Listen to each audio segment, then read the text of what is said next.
नमस्कार मंडळी, जी दुकानामध्ये आणि चविष्ट अशी भजी भेटते तीच जर घरी बनवली घरच्या साहित्यामध्ये तर काय मजा येईल ना.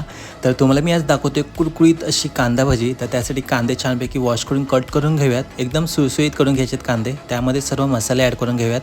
त्याचसोबत ओव्याने खूप छान अशी चव येते, सो ओवा ॲड करायला विसरू नका.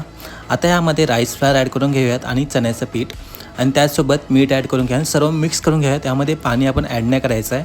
सर्व मिक्स करून झालं की साईडला ठेवूयात. जर पाणी थोडंसं ॲड करायचं असेल तर करू शकता. आपल्याला बॅटर असं पाहिजे, एकदम घट्ट असं.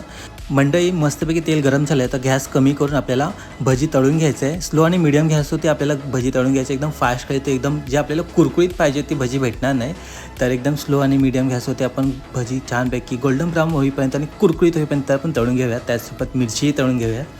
आणि इथे आपली कांदा भजी आणि मस्तपैकी मिरची तयार आहे. ह्याचा आस्वाद घेऊयात. कमाल बनते. तर रेसिपी नक्कीच फॉलो करून पहा. तुम्हाला कशी वाटली नक्कीच सांगा आणि मला